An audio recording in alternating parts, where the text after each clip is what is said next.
Halo semuanya, jumpa lagi dengan Awan di sini. Hari ini kita mau bahas mengenai Natura, guys. Natura, Natura, dan Natura. Akhirnya terbit juga ya PMK 66 tahun 2023 tentang Natura ya. Nah, by the way, disclaimer dahulu teman-teman ya. Perlu disclaimer bahwa isi video ini bukanlah saran profesional konsultan pajak buat Anda semua, teman-teman ya. Jadi jika ada informasi yang salah di video ini, langsung di komentar aja di kolom komentar ya, teman-teman. Nah, kemarin pemerintah baru saja menerbitkan PMK 66 tahun 2023, teman-teman ya, tentang PPh atas natura dan atau kenikmatan. Jadi, dulu itu kan natura itu kan membingungkan tuh. Ada yang kena PPh, ada yang nggak kena PPh, ada yang boleh dibebankan, ada yang nggak boleh dibebankan, kemudian sebagian persentase dibebankan dan sebagainya gitu. Nah, PMK itu sih ada 52 halaman ya, jadi banyak banget, kita masih butuh waktu untuk analisa lebih lengkapnya teman-teman. Tetapi jangan khawatir guys, pemerintah sudah menerbitkan surat siaran pers ya. Kemarin ada siaran pers nomor 23, kemudian diralat jadi siaran pers nomor 24. Cuma beda dikit doang sih. Jadi kita langsung menuju ke siaran pers yang 24 saja ya. Tentang jenis dan batasan natura atau kenikmatan yang dikecualikan dari objek PPh. Teman-teman ya. Jadi siaran pers ini khusus beritakan mengenai yang dikecualikan dari objek PPh. Jadi kan orang kan selalu bingung, yang kena PPh yang mana, yang tidak kena PPh yang mana. Yang mana lebih penting? Yang lebih penting adalah yang tidak kena PPh ya. Yang lebih penting adalah yang tidak kena PPh supaya lu tahu yang mana yang tidak kena PPh. Di luar itu semua adalah kena PPh ya, adalah objek PPh. Nah, PMK ini berlaku mulai 1 Juli ya teman-teman, 1 Juli 2023 dan gimana dengan yang lalu-lalu? Yang 2022 itu sudah dikecualikan. Jadi udah nggak usah diurus ya. 2022 sudah nggak usah diurus, nggak usah pembetulan, nggak usah ngapa-ngapain ya. 2022 sudah selesai, sudah dikecualikan. 2023 yang Januari sampai Juni bagaimana? Januari sampai Juni 2023 perusahaan tidak perlu pembetulan. Yang gue tangkap begitu ya, perusahaan tidak perlu pembetulan, tetapi si orang pribadinya, si pegawainya yang nanti akan lapor dan bayar sendiri sinaturannya itu, ya. Which is yang gua rasakan hampir mustahil akan dilakukan oleh wajib pajak orang pribadi karyawan ya. Tapi ya memang begitu aturannya. Jadi si perusahaan dibebaskan. Jadi nggak usah ribet lagi, nggak usah pembetulan lagi Januari ke Juni gitu. Cukup mulai dari bulan Juli. Ini bagus sih menurut gue ya. Cuman kalau mau suruh orang pribadi yang bayar sendiri ya susah juga ya. Oke.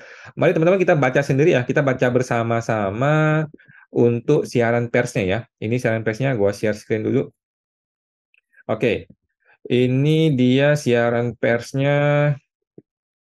Oke, siaran persnya ini ralat atas SP23 tentang jenis dan batasan natura kenikmatan yang dikecualikan dari objek pajak ya. Ini kita nggak usah baca dari atas ke bawah teman-teman karena ini cuma informasi di atas ke bawah. Nah, dia bilang gini, sehingga selengkapnya siaran pers yang benar adalah sebagai berikut. Oke teman-teman, ini adalah siaran pers yang benar sebagai berikut ya. Diulang lagi dari awal. Jadi kita bagus nih, kita nggak usah baca di atasnya, langsung menuju ke sini. Langsung kita baca sama-sama teman-temannya. Dalam rangka memberikan kepastian hukum dan keadilan, penggantian atau imbalan sehubungan dengan gue gedein dulu deh ini sebentar ya. Nah, biar biar kelihatan dulu kepala gue. Nah, sehubungan dengan pekerjaan atau jasa dalam bentuk natura atau kenikmatan, kini dapat dibiayakan oleh pemberi kerja. Oke, teman-teman ya. Kalau dulu itu, natura itu nggak jelas. Sebagian boleh dibiayakan, sebagian tidak boleh dibiayakan. Sebagian mesti dibiayakan sebagian-sebagian, atau bagaimana gitu. Sekarang semua natura boleh dibiayakan, teman-teman ya. Ini bagus ya, teman-teman. Semua biaya natura itu boleh dibiayakan oleh pemberi kerja, alias tidak akan lagi dikoreksi fiskal oleh pemeriksa pajak. Kemudian, biaya penggantian atau imbalan tersebut sepanjang merupakan biaya untuk mendapatkan, menagih, atau memelihara penghasilan ya, 3M ya, 3M mendapatkan, menagih, atau memelihara penghasilan, itu maka boleh dibiayakan. Tetapi kalau natura itu tidak berhubungan dengan 3M ya nggak boleh ya teman-teman ya. Nah sebaliknya, bagi penerima natura dan atau kenikmatan, hal tersebut merupakan objek pajak penghasilan (PPh) ya. Jadi bagi si pemberi kerja boleh dibiayakan, bagi si penerima yaitu si karyawan menjadi objek pajak. Gitu teman-teman ya. Kalau dulu itu kan sebagian tidak boleh dibiayakan, tetapi bukan objek pajak bagi si penerima. Nah kalau sekarang boleh dibiayakan oleh perusahaan dan bagi si penerima, si karyawan menjadi objek PPh. Oke. Pengaturan ini mendorong perusahaan pemberi kerja untuk meningkatkan kesejahteraan karyawan dengan cara memberikan berbagai fasilitas karyawan dan dapat membebankan biaya fasilitas tersebut sebagai pengurang penghasilan brutonya. Argumennya begitulah. Peraturan ini juga memberikan kesetaraan perlakuan sehingga pengenaan PPh atas suatu jenis penghasilan tidak memandang bentuk dari penghasilan itu, baik itu uang maupun selain uang, ya. Jadi setara aja, lu mau kasih uang atau bukan uang, sama perlakuannya, gitu ya. Namun demikian, Direktur P2 Humas yang terhormat Ibu Dwi Astuti menegaskan bahwa penerapan pajak natura sangat memperhatikan nilai kepantasan yang diterima oleh karyawan, sehingga natura dan atau kenikmatan dalam jenis dan batasan nilai tertentu dikecualikan dari objek pajak penghasilan ya.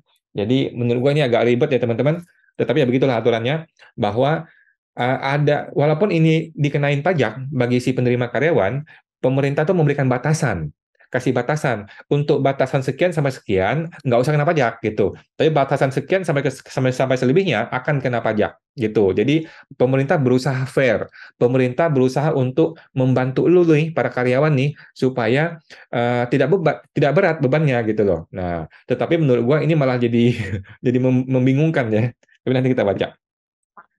Batasan nilai tersebut telah mempertimbangkan indeks harga beli atau Purchasing Power Parity (OECD), Survei Standar Biaya Hidup (BPS), Standar Biaya Masukan (SBU Kemenkeu), Spot Development Index Kemenpora, dan benchmark beberapa negara. Ya, jadi inilah alasan kenapa PMK ini lama banget terbitnya ya, sudah 1,5 tahun baru terbit. Gara-gara ini banyak mempertimbangkan hal-hal seperti ini gitu teman-teman ya. Jadi nggak sembarangan, peraturan itu nggak boleh sembarangan dibikin ya. Jadi ada banyak pertimbangannya, ya inilah yang bikin masalah, bikin panjang nih peraturannya. Dari 2022 sampai sekarang sudah 1,5 tahun baru terbit. Oke, kita baca lagi.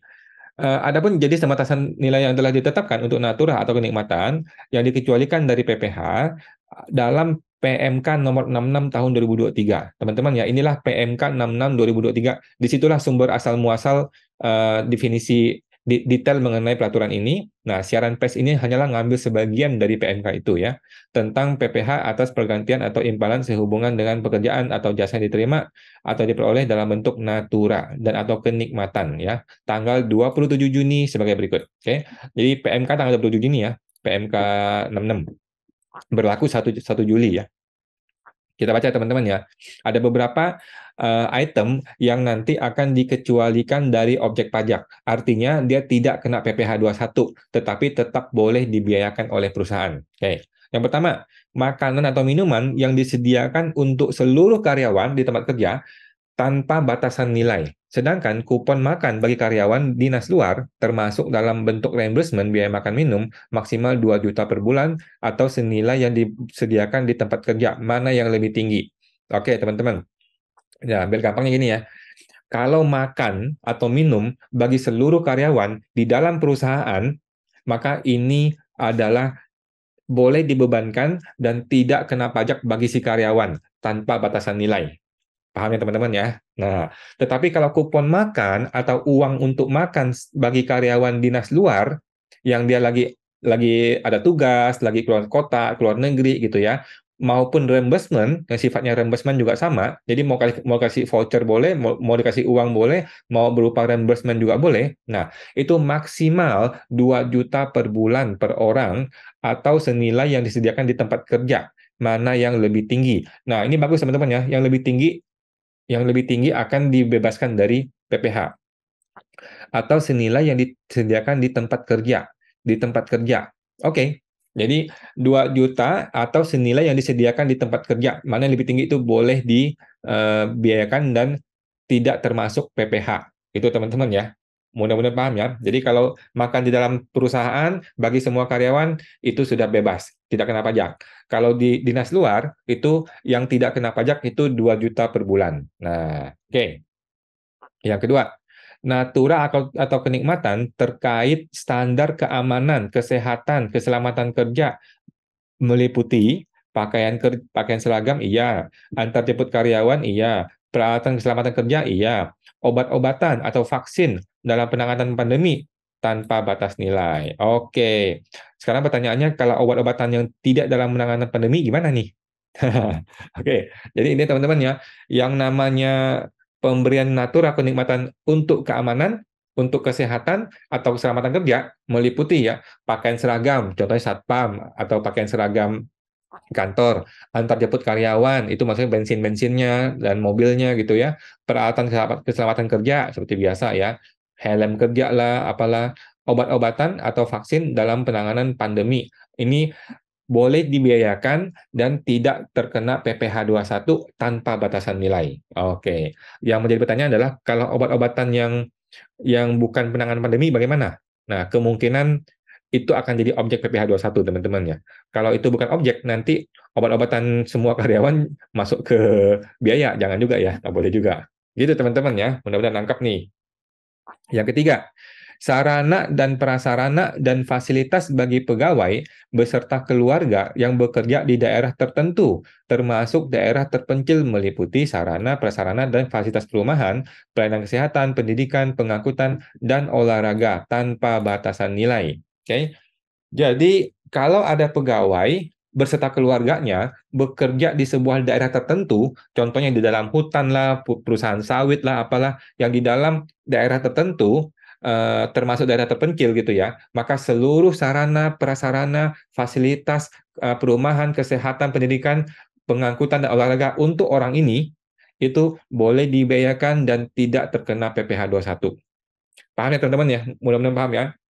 Tetapi kalau dia itu bekerja di kantor pusat ya nggak bisa. Ini hanya berlaku untuk pegawai atau keluarganya yang bekerja di daerah tertentu, termasuk daerah terpencil. Artinya itu di site, di project gitu loh, di daerah project gitu ya. Maka seluruh sarana prasarana fasilitas perumahan, kesehatan, pendidikan, olahraga untuk orang ini dan keluarganya itu boleh dibiayakan dan tidak terkena PPh satu. Paham ya, teman-teman? Tanpa batas nilai. Oke. Nomor 4. Bingkisan hari raya keagamaan meliputi Hari Raya Idul Fitri, Natal, Nyepi, Waisak, dan Tahun Baru Imlek tanpa batasan nilai, teman-teman ya. Wah, luar biasa. Sedangkan bingkisan selain Hari Raya keagamaan tersebut maksimal 3 juta per bulan, teman-teman. Jadi kalau lu mau kasih bingkisan ke orang, kan ada uang keluar tuh, uang keluar untuk beli bingkisan kan. Kalau itu dalam rangka Hari Raya Idul Fitri, Natal, Nyepi, Waisak, Tahun Baru Imlek, maka itu boleh dibiayakan dan bukan objek PPh satu tanpa batas nilai. Paham ya teman-teman ya? Boleh dibiayakan dan tidak terkena PPh satu tanpa batas nilai. Oke, ini untuk karyawan ya. Sedangkan bingkisan yang di luar itu, di luar hari keagamaan, mungkin hari hari jadinya perusahaan, ulang tahun perusahaan, ulang tahun direktur atau apa gitu ya. Nah, itu boleh kasih bingkisan. Nah, bingkisan itu eh, tetap boleh dibiayakan oleh perusahaan, tetapi untuk nilai 3 juta per tahun per orang kayaknya ya. Ini per orang atau per perusahaan ya? Kemungkinan per orang ya, 3 juta per tahun per orang, kemungkinan gitu ya teman-teman, 3 juta per tahun per orang, maka itu tidak terkena PPh satu gitu. Itu akan menjadi dikecualikan dari objek PPh. Nah, kalau orang ini mendapat bingkisan melebihi nilai 3 juta per tahun, maka akan kena PPh satu gitu. Yang kita jadi pertanyaan adalah PPh satu itu kenanya setelah 3 jutanya atau semuanya kena gitu. Kalau dia sudah melewati 3 juta, apakah seluruhnya kena PPh satu atau hanya yang melebihi 3 jutanya saja? Ini yang kita masih belum jelas. Kalau dia melebihi 3 jutanya saja, bingung nanti hitungnya. Oke. Nomor 5, peralatan dan fasilitas kerja seperti laptop, komputer, ponsel, pulsa, internet, semuanya adalah boleh dibiayakan dan tidak terkena PPh satu tanpa batas nilai. Jadi bebas ya, mau beli komputer, beli laptop, beli ponsel, pulsa, internet, kasih ke karyawan, silakan dikasihkan. Itu adalah natura, kenikmatan yang boleh dibiayakan dan tidak terkena PPh satu tanpa batasan nilai. Gitu teman-teman ya. Yang penting 3M ya. Oke. Mantap nih teman-teman ya, luar biasa. Pemerintah sudah mensupport nih teman-teman karyawan. Kemudian nomor 6, fasilitas pelayanan kesehatan dan pengobatan dalam penanganan kecelakaan kerja. penyakit akibat kerja, kedaruratan, dan pengobatan lanjutannya tanpa batas nilai. Jadi dulu itu ketika kita mau kasih obat kepada pegawai gitu ya, maka obat itu akan cenderung dikoreksi fiskal oleh pemeriksa atau disuruh masukin sebagai PPh 21, sebagai objek PPh 21 kan. Nah, sekarang sudah berubah. Sekarang yang namanya fasilitas kesehatan dan pengobatan, maka itu boleh dibiayakan oleh perusahaan dan tidak terkena PPh 21 tanpa batas nilai gitu.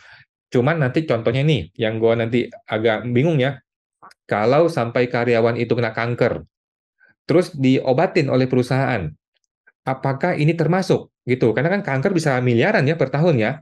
Nah, kalau ini termasuk yang dikecualikan, nanti bakal ada tax planning nih.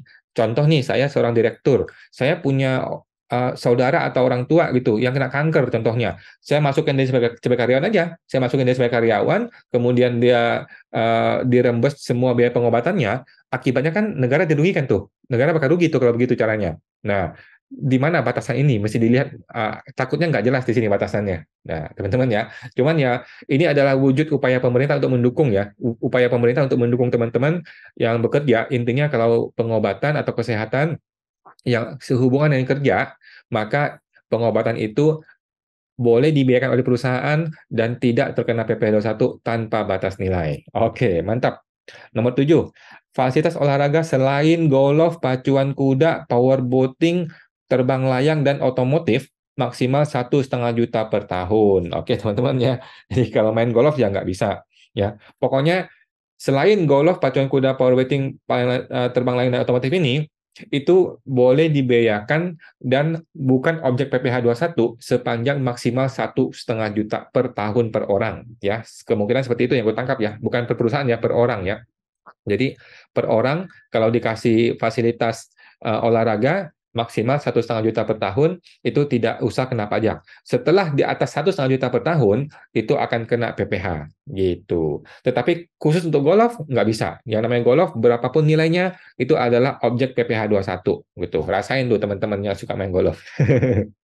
Bercanda ya teman-teman. Nah, fasilitas tempat tinggal komunal, asrama dan sebagainya tanpa batasan nilai. Sedangkan yang non komunal itu seperti sewa apartemen, rumah itu maksimal 2 juta per bulan. Gua agak bingung istilah komunal dan non komunalnya apa ya. Kemungkinan komunal itu rame-rame, sedangkan non komunal itu sendiri gitu ya. Kemungkinan seperti itu yang gue tangkap ya. Tapi gue nggak gitu yakin apa arti komunal non komunal. Pokoknya kalau sifatnya asrama, contoh nih perusahaan membuat asrama, kemudian orang boleh tinggal gitu ya.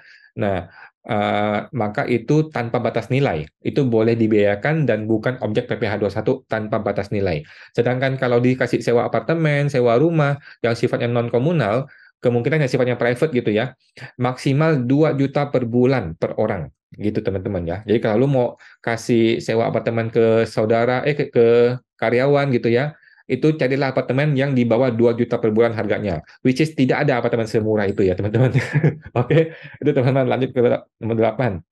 Nomor 9, fasilitas kendaraan bukan objek pajak jika pegawai atau penerimanya itu bukan pemegang saham dan penghasilan bruto dari pemberi kerja tidak lebih dari 100 juta per bulan, teman-teman ya. Nah, jadi kendaraan, fasilitas kendaraan, kan dulu bingung tuh, ada 50% lah, ada yang nggak boleh dibiayakan dan sebagainya. Sekarang itu semua fasilitas kendaraan boleh dibiayakan.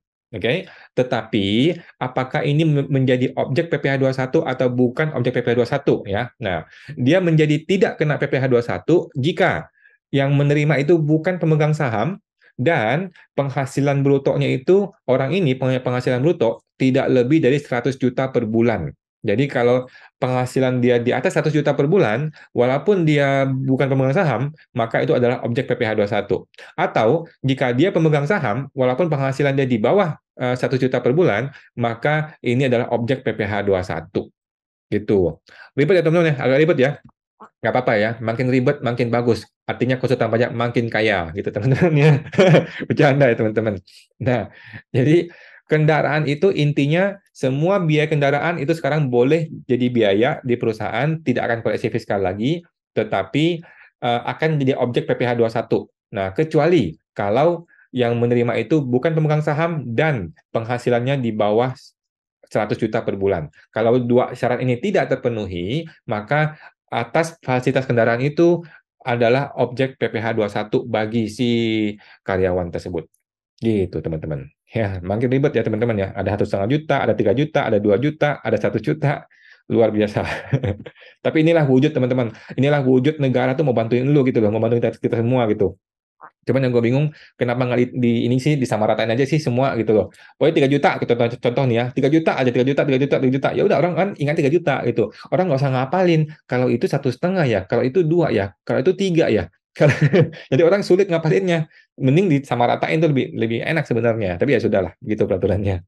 Nomor 10, fasilitas iuran kepada dana pensiun yang ditanggung pemberi kerja bagi pegawai. Ini juga gue agak kurang nangkap. Kalau memang dia sudah ditanggung pemberi kerja, bukankah memang seharusnya tidak kena PP 21 ya? Jadi, oh, kayaknya ini fasilitas iuran kepada dana pensiun yang ditanggung pemberi kerja sebagai pegawai. Jadi, perusahaan memberikan uang kepada dana pensiun untuk si karyawan ini, kalau dia pensiun gitu kan, sebagai fasilitas. Tetapi ini ditanggung oleh si pemberi kerja. Nah, gara-gara ini ditanggung oleh si pemberi kerja, maka kan seharusnya kena PPh 21 gitu kan. Tetapi dalam kasus ini jadi tidak kena PPh 21. Sepertinya begitu ya. Lanjut, nomor 11. Fasilitas peribadatan antara lain berbentuk musola, masjid, kapel, atau pura yang diperuntukkan semata-mata untuk kegiatan peribadatan. Oke, ya udah. Yang sifatnya keagamaan ini memang mungkin dulunya agak agak agak perdebatan ya. Kalau sekarang enggak. Pokoknya semua yang bersifat keagamaan seperti musola dan sebagainya itu adalah boleh dibiayakan dan tidak termasuk objek pajak PPh 21. Oke, ini adalah fasilitas untuk karyawan ya, teman-teman. Bukan berarti lu boleh bangun masjid di luar kantor lu, nggak boleh ya. Ini adalah bangun tempat ibadah di kantor kita ya, itu untuk perusahaan, untuk internal. Oke, lanjut. PMK ini berlaku mulai 1 Juli, teman-teman ya, 1 Juli 2023, sehingga pemberi natura dan atau kenikmatan wajib memotong PPh atas pemberian natura dan atau kenikmatan tersebut yang telah melebihi batasan nilai tadi itu, teman-teman ya, mulai tanggal 1 Juli 2023. Oke. Jadi yang melebihi batas akan mulai dipotong PPh 21. Yang tidak melebihi batas tetap boleh dibiayakan tetapi tidak akan kena PPh 21. Nah, nanti bagaimana pelaksanaannya kita tunggu di PMK ya. Di PMK ada detailnya mengenai teknis-teknisnya itu. Oke. Kemudian pemberian natura ini di tahun 2022, teman-teman, 2022 dikecualikan dari objek pajak bagi karyawan atau penerimanya. Jadi bagi si karyawan dikecualikan, bagi si penerima dikecualikan ya. Sedangkan pemberi natura atau kenikmatan untuk periode Januari sampai dengan Juni 2023 yang merupakan objek pajak bagi karyawan atau penerima wajib dihitung dan dibayar sendiri serta dilaporkan oleh penerima atau karyawan, teman-teman ya. Nah, jadi 2022 bebas, nggak usah diurus lagi, 2022 sudah selesai. 2023 yang Januari sampai Juni itu bagi si perusahaan tidak perlu ngapa-ngapain kayaknya ya. Bagi perusahaan tidak perlu pembetulan, bagi si karyawan perlu untuk menghitung dan membayar sendiri dan melapor sendiri di SPT tahunan pribadi dia yang tahun 2023 ya. Which is menurut gua tidak akan mungkin dilakukan. Siapa yang bisa ngitung itu Natura? Si perusahaannya di si perusahaan aja agak bingung gitu, apalagi si pegawainya gitu ya. Nah, penerbitan peraturan ini sekaligus mencabut PMK yang lain ya, PMK 167 2018 tentang penyediaan makanan dan minum bagi seluruh karyawan ya, sudah diganti semua, Natura sudah diganti semua. Ketentuan selengkapnya dapat dilihat dari salinan PMK 66 tahun 2023, teman-teman ya, tentang perlakuan pajak penghasilan atas penggantian atau imbalan sehubungan dengan pekerjaan. Oke, teman-teman ya, Pajak Kuat Indonesia Maju, hashtagnya ya, narahubung media yang terhormat Ibu Dwi Astuti ya, Direktur P2 Humas. Oke, ini teleponnya dan ini emailnya, teman-teman. Oke, teman-teman ya, itu mengenai Natura. Kalau teman-teman bingung, coba di komentar apa yang bingung gitu. Sebenarnya gue juga masih banyak pertanyaan ya. Kita juga masih banyak pertanyaan mengenai ini. Pertanyaan pertama yang mungkin muncul bagi kita semua adalah jika sudah melewati batas, kan kena PPh 21 tuh. Apakah yang kena PPh 21 itu adalah nilai yang di atas batasannya saja atau atas seluruhnya? Nah, ini yang kita agak masih bingung, tapi yang gue tangkap sih seharusnya ya nilai di atasnya saja. Seharusnya itu nilai di atasnya aja yang kena PPh 21. Tetapi kalau gitu akan terjadi kebingungan cara menghitungnya ya. Akan terjadi kebingungan dan gua rasa perusahaan tidak akan mau repot ya dengan cara seperti itu karena makin repot makin susah hitungnya ya. Kemudian eh, yang pertanyaan berikutnya adalah gimana kalau angka-angka ini saran aja sih sebenarnya. Saran gimana kalau angka-angka ini tolong dong Ibu Dwi dan teman-teman di JJP ya dimunculkan di ISPT PPh satu saja ya atau di sistem online PP21 yang katanya lagi dibikin tuh. Kan negara lagi bikin tuh sistem online PP21 supaya tidak usah bergantung ke ISPT PP21 lagi. Nah, dimunculkan aja di sistem itu gitu cara ngitung ini nilainya ada pemotongan-pemotongan seperti itu supaya orang nggak usah repot ngitung lagi gitu loh Bu. Jadi langsung hitung di situ, langsung tercermin di SPT PP21 sehingga begitu angka natural dimasukin langsung terhitung berapa yang tidak kena pajak, berapa yang kena pajak. Kan itu baru luar biasa ya. Nggak cuma PMK doang, tetapi disupport dengan aplikasinya juga diupdate gitu ya. Nah, dan masih banyak teman-teman pertanyaan yang masih belum terjawab ya. Masih ada beberapa pertanyaan lagi. Karena PMK masih panjang. PMK itu 52 halaman teman-teman. Atau 54 ya, 52 deh. Nah, kita akan bahas satu persatu teman-teman ya. Dan gue rasa teman-teman yang pemilik perusahaan lu nggak usah bingung. Bagi teman-teman yang pemilik perusahaan nggak usah bingung. Intinya, semua natura sekarang sudah boleh dibiayakan. Itu satu. Yang kedua, eh, biaya natura ini sebagian besar akan jadi objek PPh satu gitu. Kalau lu nggak mau bingung, maka seluruhnya aja lu jadikan objek PPh satu gitu kan, nggak usah repot ya. Seluruh natura dijadikan sebagai tambahan gaji karyawan dan dijadikan objek PPh satu beres gitu. Tetapi kalau Anda mau ribet sedikit, ya udah, mari kita baca aturannya masing-masing gitu ya. Yang mana yang tidak kena PPh itu tidak usah kenain PPh gitu. Ya, seperti itulah teman-teman ya. Oke teman-teman, sejauh ini kita bahas mengenai siaran persnya dulu, mengenai PMK-nya nanti kita akan kulik satu-satu teman-teman ya, karena masih terlalu banyak, dan kita akan jumpa lagi di video berikutnya. Oke, sampai jumpa teman-teman.